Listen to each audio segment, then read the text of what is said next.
Okay.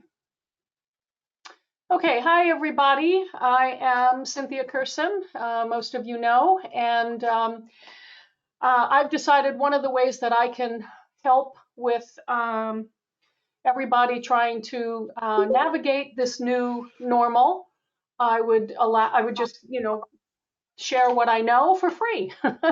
Why not? Um, For those of you who are only just meeting me, I've been in the field since '98, and I am certified in biofeedback, neurofeedback, and QEEG. I'm a diplomate. I am a university professor, Saybrook University. That's my phone ringing. I'm not going to answer it. And I am being distracted by the phone, which should stop in a second. Um, anyway, and I was a clinician up until about 4 years ago when my husband and I moved to a new town, and I decided not to open up a new practice. So when I was a clinician, so I stopped my practice 4 years ago. I started doing remote training before, you know, GoToMeeting and TeamViewer and all of those things. And I used the BrainMaster devices, and at the time, I owned 8 of them. And people could, email their session review screens. And then I would look at the review screens, and I would be so frustrated because a lot of times I can tell right off the bat that they weren't hooked up properly, or that there was just a lot of artifact, or gee, I wish I could have changed that threshold sooner than later. And so it was frustrating. But then when GoToMeeting came about, I've had my account, probably one of the first accounts with GoToMeeting, or Skype, I should say. I used Skype for a little bit beforehand, but because that gave me the ability to be doing the session with them. And I think that that's really vitally important. It's one of the things that I really want to stress when I'm talking about this is doing, giving your clients a handheld device or something like that and say, okay, report back to me, whatever, is great. If in fact you're still meeting clinically on a regular basis. When I was in practice, I would loan out heart maths and AVE systems and what have you, and say this is to augment what we're doing in the practice. And so when the ability to do the remote training through, being in the same, maybe not in the same, air, but in the same time, being able to communicate was really great. So what I would do then is I would give my clients, or loan what I used to do is rent them the equipment. This is important because what will happen a lot of times is people will flake out. If you have an appointment set for online, people will flake out. They'll forget. We're dealing a lot with people with attention deficit and what have you.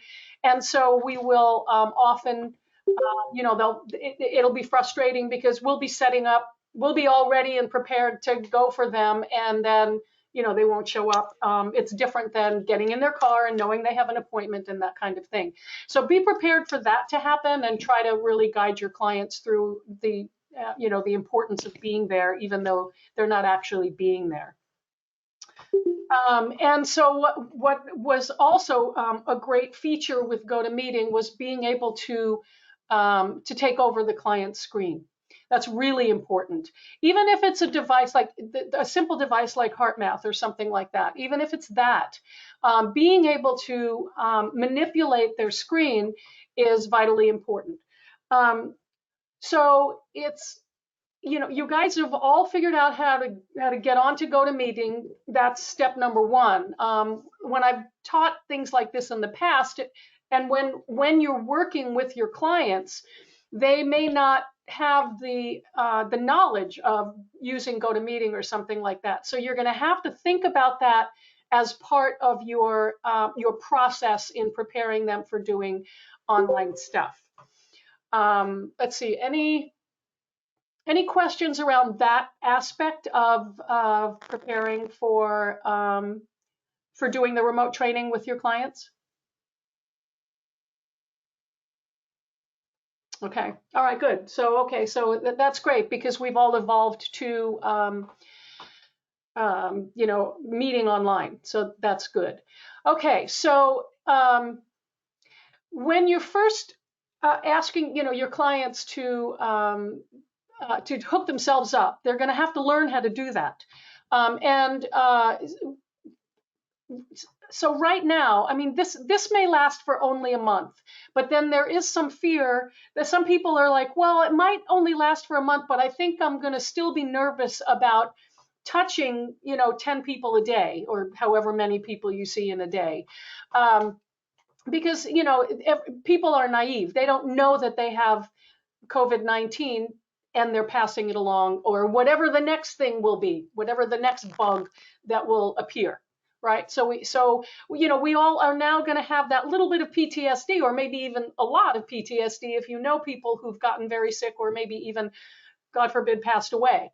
So we have to keep that in mind, and so we might want to consider doing some of our trainings just in general remotely.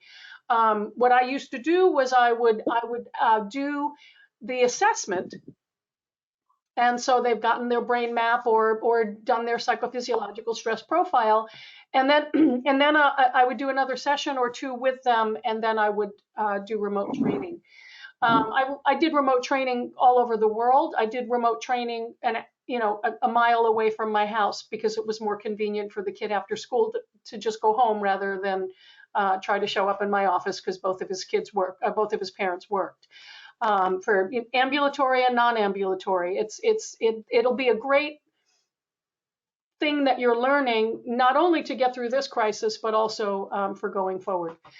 And it'll expand your practice as long as your licensure allows you to do that. And most licensures will allow you to work with people within your state, but some allow you to work outside. Obviously, nowadays the rules have gotten quite loose so that people can still make some kind of a living.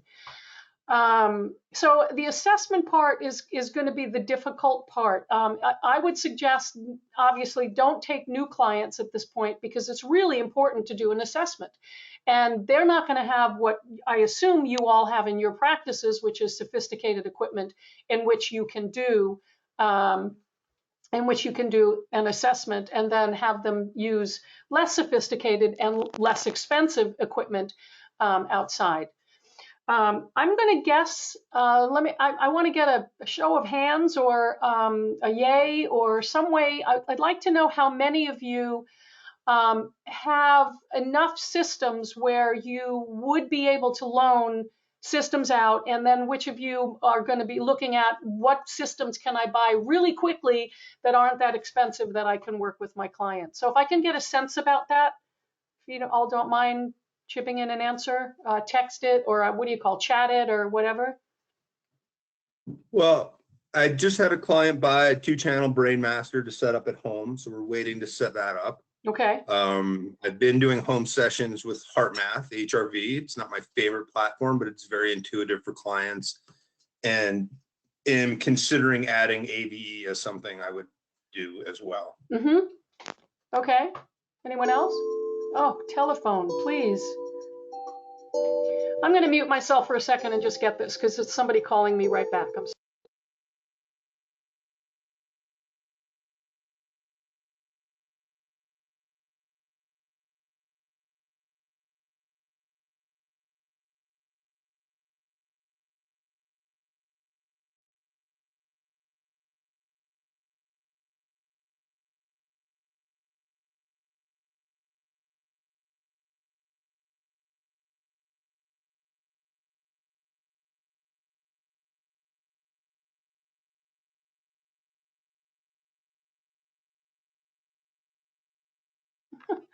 I'm so sorry about that. Anyway, so some of you are interested in looking at equipment for remote training. Okay, it looks like a lot of you are looking for equipment that's available for remote training. Okay, good. So I'm going to gear my conversation in that way. Um, let's see. So again, I use the BrainMaster. You could buy the two-channel Atlantis. I think, Joseph, you said you just bought it. I think it's like around $2,000. Yes, it was 16 and change, set up for a two-channel unit. A client of mine bought it for twins. So we're going to be helping them get it set up and walking them through a two-channel setup. Okay. And I think, thank you. I think BrainMaster might be offering like leasing packages and things like that now because now is when you need it.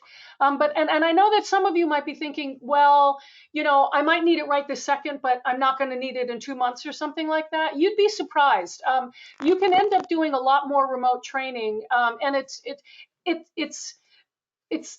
easier in some ways because your client is hooking themselves up and you're just coming on and doing the session with them.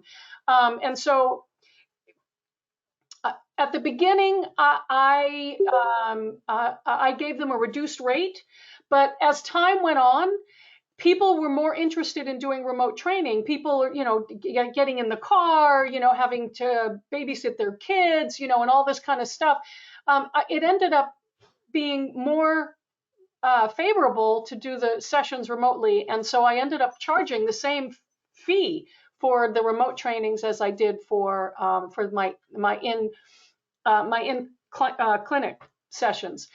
Um, so just, you know, keep that in mind too, because, you know, you're going to want to obviously recoup your investment in buying. You know, you might end up thinking about your client load. You might end up wanting to buy 3 or 4 of these whatever devices. Thought Technology has the two-channel PS2, which is also around the same price.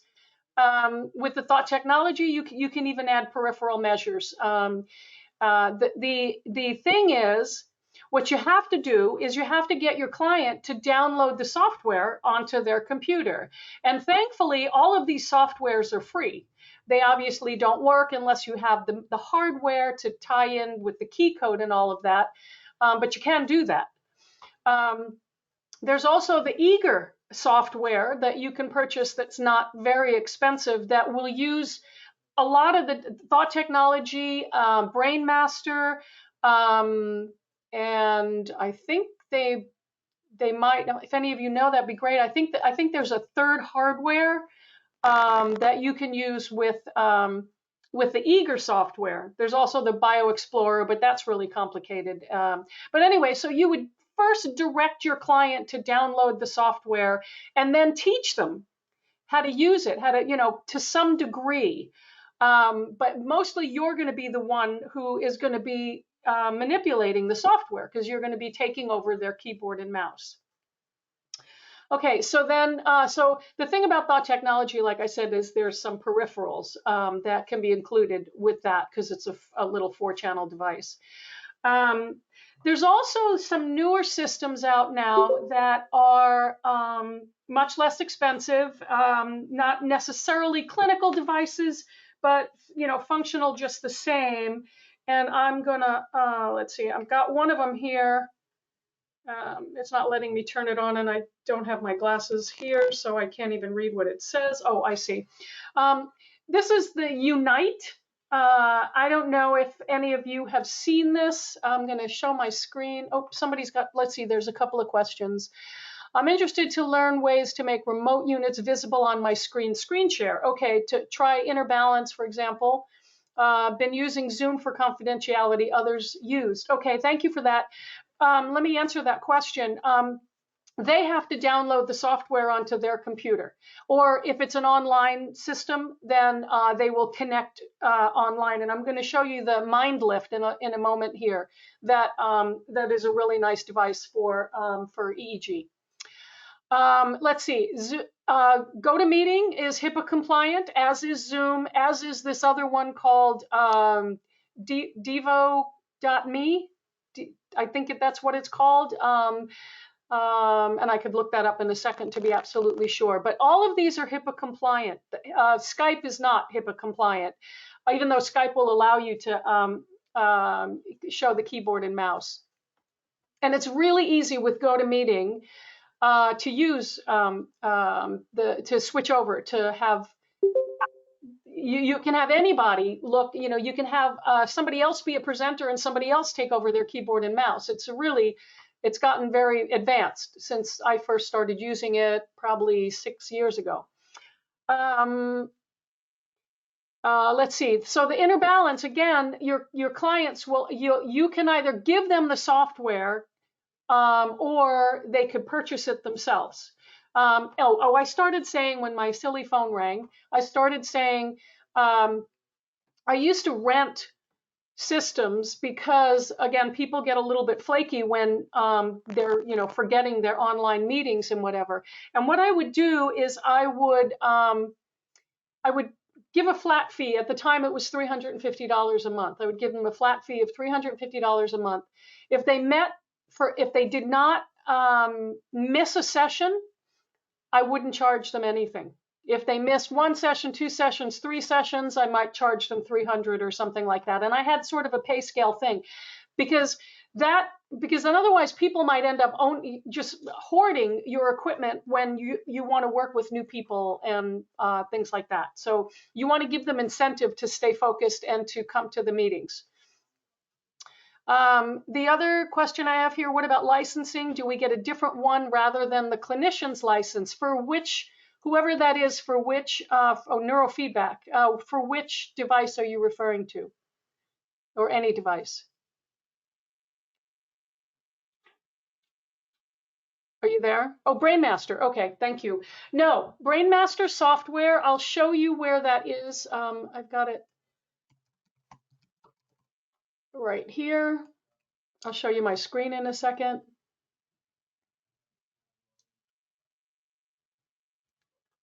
All right, so I'm going to show you my screen and I'm going to show you how to, that one, yeah, okay. Okay, so here's the BrainMaster. Let me move this out of the way. All right, so here's the BrainMaster website. You go to software and you go to downloads and updates. And another important thing is you want your clients' hookup experience to be as simple as possible. So if you're using the HeartMath, that's pretty simple. They just put the thing on their earlobe or on their finger or whatever, and that's pretty simple. But if you're having someone learn how to do the Goop thing and all of that kind of stuff, you're going to probably want to set up a GoToMeeting session with them in advance and have cameras on to be able to walk through how to do that. So my recommendation is to use this 3.0 software right here because it'll work with the Atlantis. It doesn't work with the Discovery, but I doubt anyone's going to be loaning out Discoveries with their clients. But it'll work with the Atlantis, and it's very simple to navigate. And it takes about maybe 20 minutes to download. Important on a PC. Unless they have Boot Camp or Parallels, on a Mac is not going to work. This can only be downloaded and used on a PC. The only software that I know of that can be used on a Mac is the HeartMath, actually. So you can use that there. Let's see. So this is where you go I want to get back to my chat. I think there's another question here. So this is where you go to download it. Here's a question from Denise. Cool. Did you just do that with GoToMeeting? Open up, show you my screen? Is that what you're asking? Yes. Yeah. Okay. So if you all, okay, let's see. I'm gonna pass the screen over to one of you. Who of you has experience with taking over a GoToMeeting screen?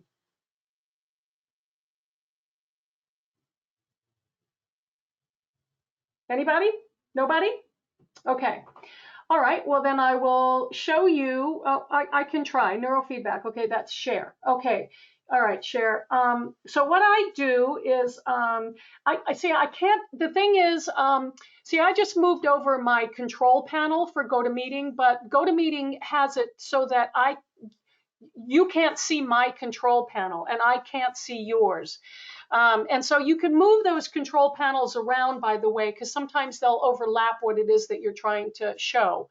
But okay, so I am going to, what I do is I open up I click on my little icon that shows me people, and I can see here that there are 18 of you and myself, that's 19. And so I'm going to go down to what's called her little neurofeedback here, and you can all practice this while I'm doing it. I wish you could see it. I wish there was a little button I could click that says let people see my control panel.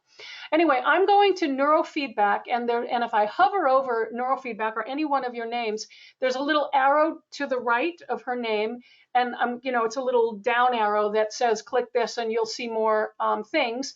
And I'm saying make presenter. And so then it gives me a little pop-up that says make neurofeedback the presenter. And I can also click request keyboard and mouse, which I'm going to do, and then I'm going to click OK. And so now Cher at Neurofeedback, she will have a pop-up that says, are you willing to show your screen? And she would say yes. You're muted, Cher, so if you can unmute and I could make sure you're following along.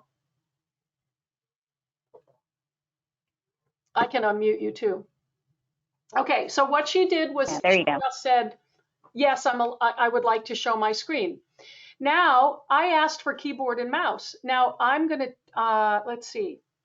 I'm trying to take over her mouse, and it's not letting me do that. So, and sometimes that'll happen. Sometimes things like that will happen. So, Cher, if you have your hand on the mouse, if you can let go of it. And yep, it's off. Okay, well, I'm trying to use it and it won't. So if you could please, this will happen because you're teaching people new, okay? So if you could please go to your control panel. See, you can see here that we can't see her control panel. It's actually darkened out, which is unusual. Usually you don't even see that at all. And go to, you go to give keyboard and mouse. So you would click on my name, the little arrow next to my name to the right, and say, give keyboard and mouse. Okay, hold on. Let me try to move it over. All I see is your face. I don't see your name. Well, you click on the little people icon. It says people in 19. Oh, the people icon. Mm-hmm. Okay, gotcha. Yeah. And then find me, and then on the right. Okay. Cynthia, there you are. Okay. And then so the little arrow that will give more. Yeah.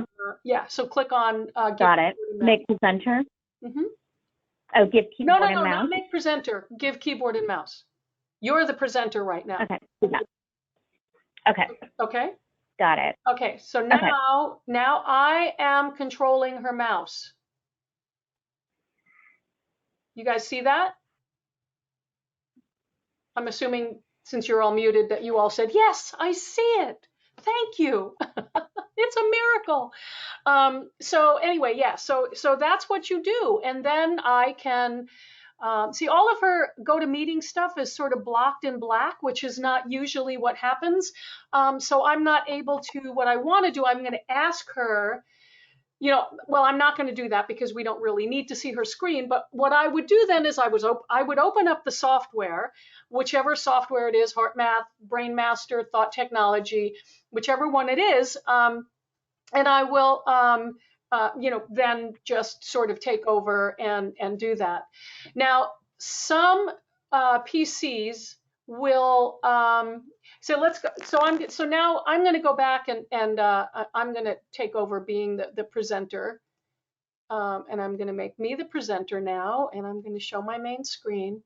Okay, so something that happens unfortunately way too often with Windows and their security insecurity, and that is that some systems will not allow you to take over the keyboard and mouse, or some systems will not allow you to you can take over the keyboard and mouse, but for example, once you go into the software that you are trying to use, it'll lock up. It won't let you use it. And there are some settings, if any of you have that problem, let me know, because there are some security settings in your client's Windows that will have to be changed. And I'm happy anytime you have that problem. I don't want to go through it now. It's sort of complicated. You got to go into the system registry and all of that. And hopefully it won't happen anymore, but it can happen on occasion, and I'm happy to help you out with that. Or you know, if you, whatever software you're using, they might be able to help you out too.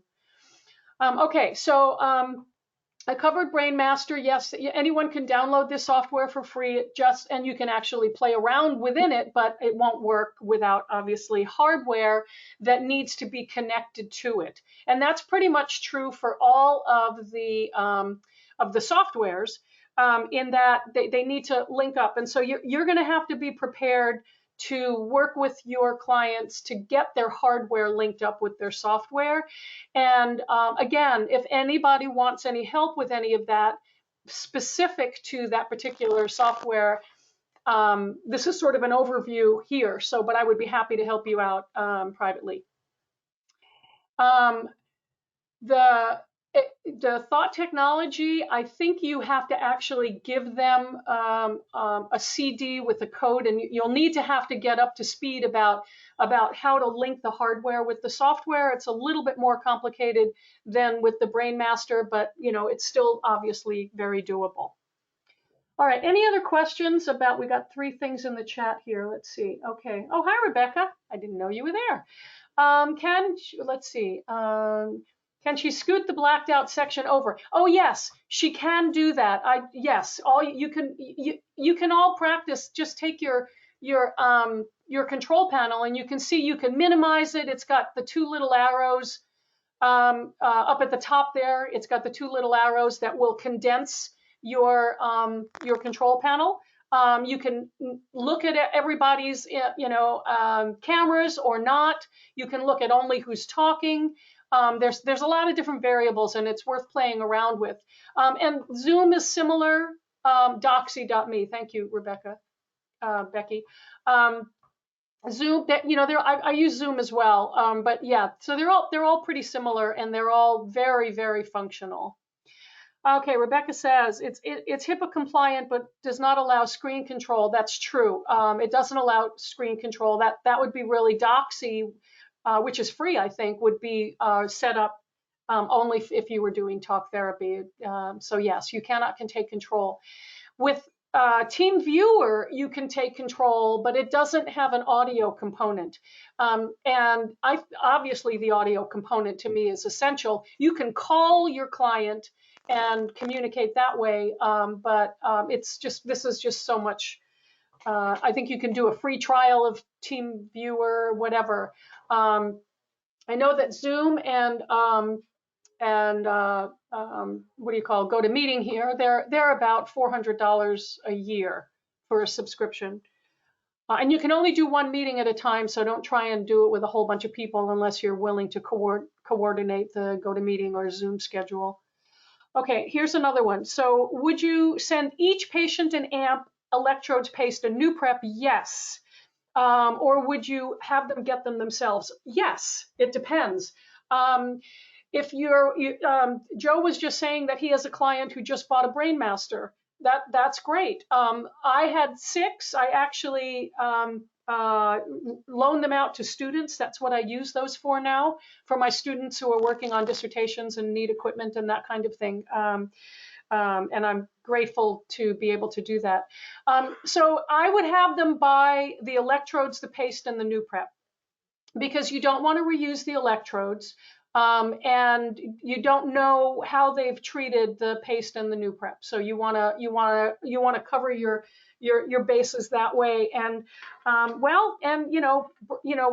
exactly, Biomedical is where you would buy it, but also Biomedical gives out free little tiny tubes of a new prep and containers of 1020 paste.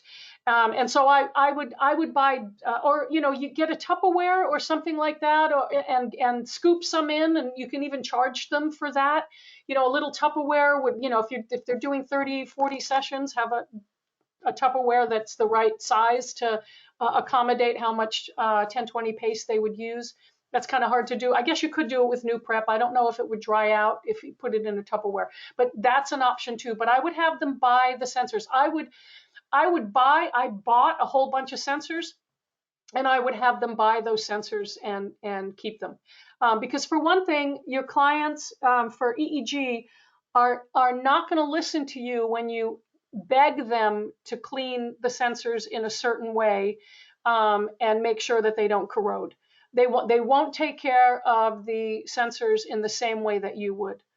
And they're not expensive. You at Biomedical, you can get sensors, the ones with the pretty thin. Let's see, I can probably show you what I'm referring to. Yeah.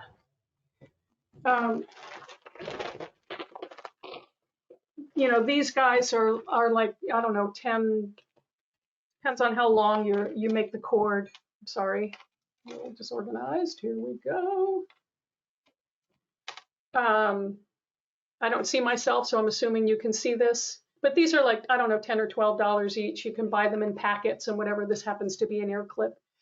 For the heart math, that the heart math itself is only a few $100. So you can buy additional sensors, but those aren't. You don't have to worry about your clients don't have to clean them every time they use them. So that would be okay. If you're trying to do more than one modality, like especially with heart math, it frustrates me that you can only do heart rate variability with it. As much as I like the way that you can look at the spectral and all of that there, it is limited because you're not being able to follow breath, and I think that that's important.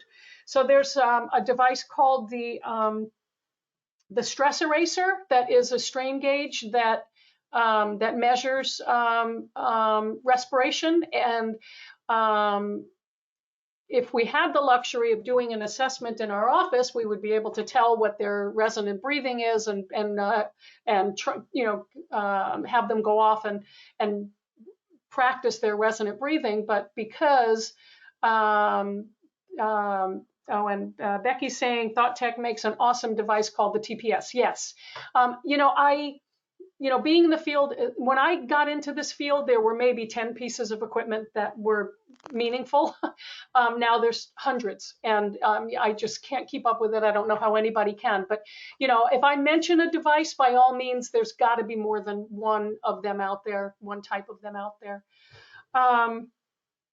Let's see, I lost my thought. Oh, yeah. So you can also, if you can work out their resonant breathing with them without having some kind of equipment, you could then, like if you're so if you're doing their first assessment, say with heart math, you want to follow that resonant breathing.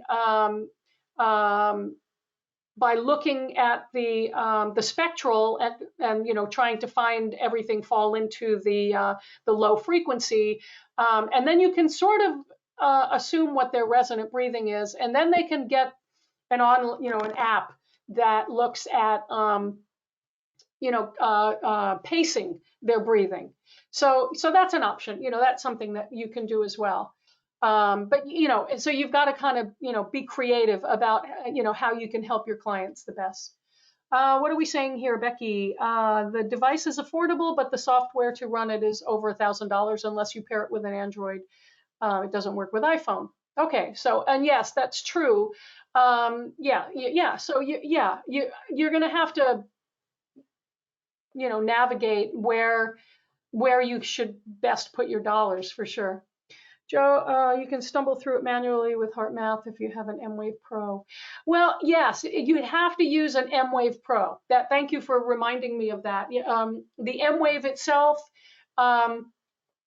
it doesn't really give you. You need the spectral, and I think the spectral really can then only come in the M-Wave Pro.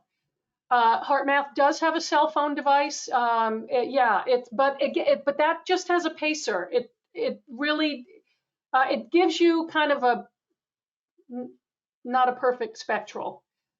Denise is saying Respiraguide Pro and Belly Bio interactive breathing are great and free. Free to $2 breath pacer. Exactly. Thank you. There's so many of them. I can't keep track. I remember when the very first one came out and it was just amazing. The only advice I can give you about these apps is make sure you get an app that not only can you change the breathing rate, but that you can change the rate of inhale and exhale. That's really important because not everybody breathes, a 5-second in and a 5-second out, 6 breaths per minute resonant breathing. Some people, for example, my resonant breath is 4.5. That's when I'm in my power spot is 4.5 breaths per minute. But it takes me, I do a longer exhale than I do an inhale. And so if you're working from that perspective, you want to get a device that will allow you to change your pacer so that you're pacing both inhale and exhale. Okay, I wanted to show you a couple of devices that are not that expensive and that could work really well. And I started saying the Unite, and I was going to show you on my screen the Unite device here. And it's giving me some kind of an error, and I gotta get my glasses to see what the error says. USB connected launch journey on computer. Oh, okay. So I'm gonna launch this. So you can be online. Oh, and I guess I have to hook it up too, right? Yeah, I'm gonna do resonant air breathing. Okay, so this has a little clip that you just clip on, and then a little ear clip for heart rate. There. Okay, so now it looks like I'm gonna close that. Where am I going? Dashboard downloads. Come on. Let's see. What does this say? Reset.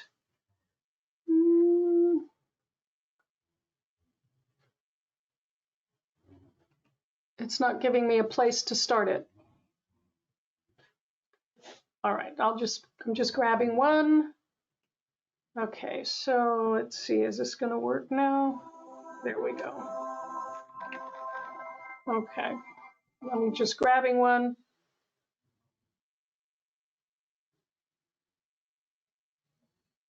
And oh no, what is this? That's not what I wanted. This is it should be here. I don't know why it's not doing it. This is from last year, almost to the day. How do you like that? But it's not. So this is showing me last year, but what I want to do is start a new one.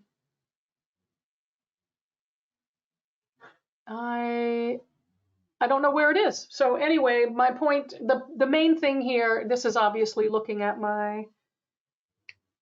it's not, put my glasses back on. I'm probably missing. Searching for journey on Bluetooth, phone or tablet. It should. Well, in any event, this is very inexpensive, and it'll be a great device for after we're over this craziness, and you can rent it out or sell it used or whatever you want to do, because this is what this device, the Unite, what it does is it's a relaxation device where so it's measuring heart rate, and it's giving your clients an opportunity to practice doing their relaxation work. And you can be on, go to meeting and navigating their session with this Unite device.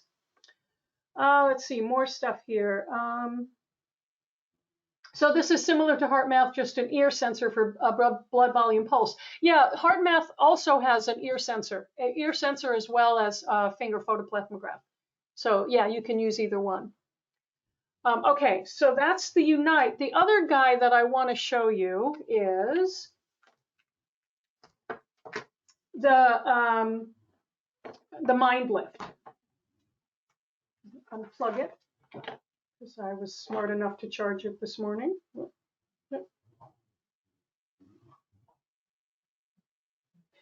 So the way the Mindlift works is, here's Mindlift. You don't need GoToMeeting. You don't need anything for this. You need an account with Mindlift so what you're seeing on my screen is the clinician's view. And what you're seeing here is a tablet that the Mindlift is attached to. And right now, they're only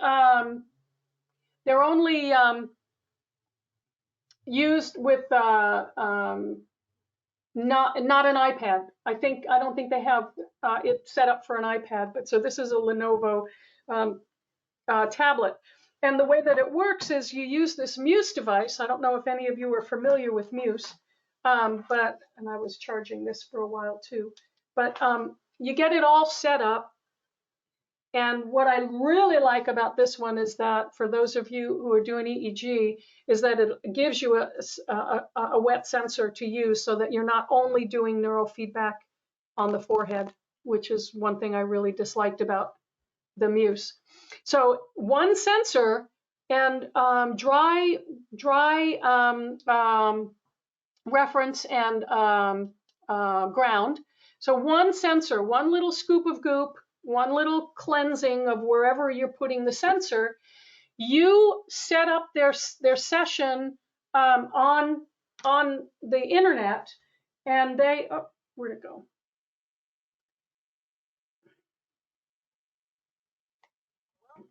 And they get walked through the process of making sure that their thing is set up properly, their guy is on correct. I'm not going to go through all those steps. I'm happy to do that at some point with somebody else if you're interested. But I just really, again, wanted for this to kind of be like a survey of navigating the remote training stuff. Anyway, they do their session on their tablet, and the interface is really easy to use. And then that information is in real time sent over to your dashboard on your computer. And so you can change thresholds on the fly. You can change the protocol. They can play different games. You can upload videos and things like that. And so I think that these guys they're not very expensive, but actually they have like a subscription where if you're going to have 10 clients, you'll pay so much a month for them to open up to 10 clients. Rebecca, talk to them. Good. It's a subscription service, which I just said. You don't pay per session. It depends upon how many you set up for. You can do a clinical thing. Lifetime subscription or clinical thing or something like that. And you can, when we're over all this in 2 or 3 months or whatever, hopefully, you can always say, I don't want to subscribe anymore. The thing is, each of your clients has to have one of these. And these are dry sensors, so you could actually reuse them for other people because they're not, goopy and all that kind of stuff. You would just have to buy a new wet sensor for future clients. Let's see. Oh, here's another question. Okay, yes, and that was I was going to go there next, so that was perfect. I should have paid you for that. Her question is, have you heard about Mind Alive, David Delight? Yes, in fact, I teach with Dave Seaver the Stimulation Technologies course, the CE course through the Behavioral Medicine Foundation. Know Dave very well and know his systems very well. And I'll show you what you can do with these is, again, you could buy a couple of these and rent them out. But you know, and they're great to have afterward too, because you can use them to augment your sessions. So, for example, here is a Mind Alive ear sensors, and this is a little pal, and get the goggles. And this is doing audio visual entrainment, and you can also do cranial electrical stimulation or audio or TACS. The Alpha Stim is another device that you can use. And again, at first, you know, if you were doing remote training with this, they're sitting there with, I want to get the goggles.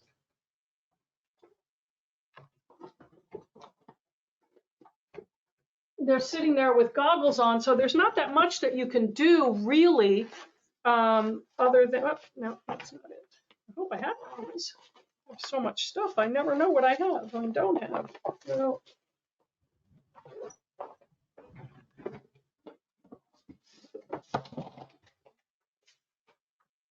now, I guess I don't have, sorry about that. I guess I don't have a set of goggles handy.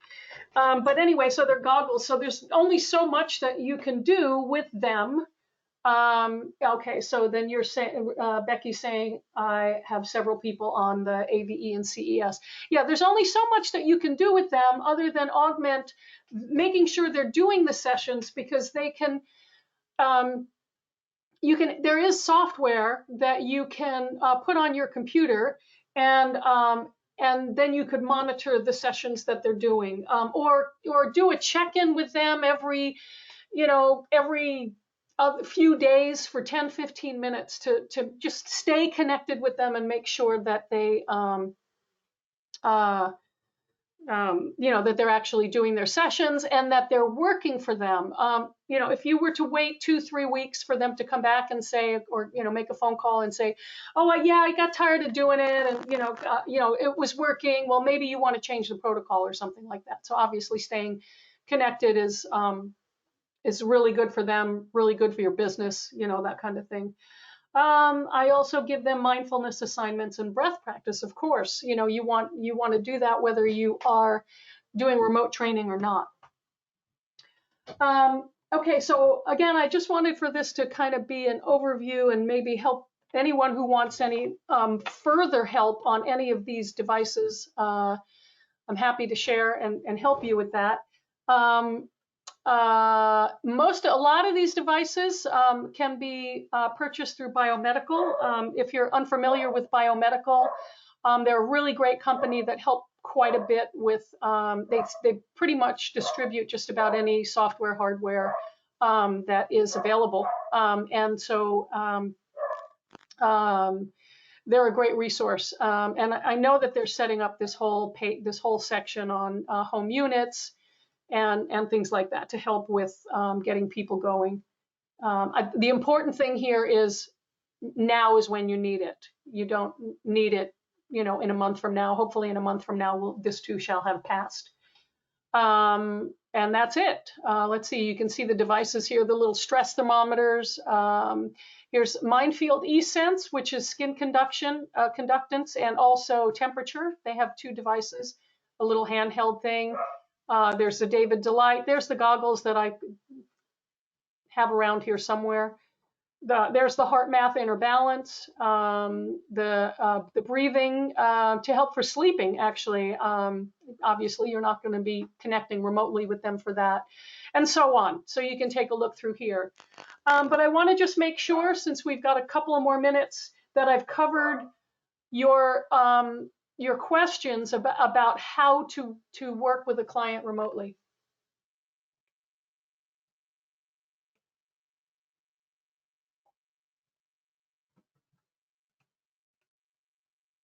Do I have no? This is I have Thank you no so no much for doing questions. this, Cynthia. Go ahead, please. Denise, go ahead. No, I just wanted I'm to suggesting you. thank you because you have exposed us to so much fabulous information and useful information. And I just want to thank you very, very much You're welcome. for doing this. You're welcome. Please Well, continue. I echo that, Cynthia. Yeah. Thanks so much for doing this and for getting it together to do it so quickly when it's needed. Yeah, exactly. And honestly, I truly mean this. This is my way of feeling good about myself. If I touched on anything that you want to learn more about, please don't hesitate to connect with me. Because I'm happy to take any of this further to how it can help you. Okay? And I got to thank you from Carlisle, and you're very welcome. So if there are no more questions, I will let you guys have a little break before the next thing you have to do. Otherwise, I can stick around here if anyone has any more questions.